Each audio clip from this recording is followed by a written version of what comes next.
চুপচাপ আছি বলে ভাবছেন আমি হেরে গেছি? तो बेटा एक काम कर, सरसों का तेल लगा के उल्टा लेट। না না, আসলে আমি আইটেম বোমা রেডি করতেছি।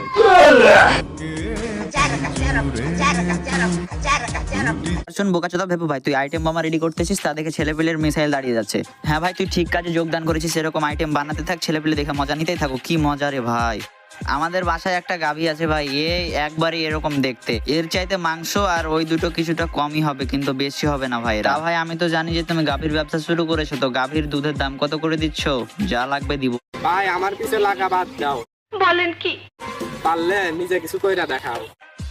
হ্যাঁ ভেবু ভাই, তুমি ঠিক কথা বলেছো একদম। হ্যাঁ ভেবু ভাই, আমি তোমার থেকে অনুপ্রাণিত হয়ে আমিও একটা গাভী কিনেছি। তো দেখছি ভাই, আমার গাভীতে কিন্তু মাংস আর দুধগুলো কিছু কম হয় ভাই। আর একটা দুঃখের কথা কি জানো, আমার গাভীর পা হলো 4টা। আমার গাভীর সব ঠিক আছে, 4টা পা, দুধ কম হয়, এটা ঠিক আছে। ভাবছি সে ভিডিওর সামনে নাড়ানাড়ি করতে পারবে কিনা, দেখছি ভাই যে সে তো নাড়ানাড়ি করতে পারবে না, কারণ তার 4টা পা আর এগুলো কম। এইটা আমরা জানতাম।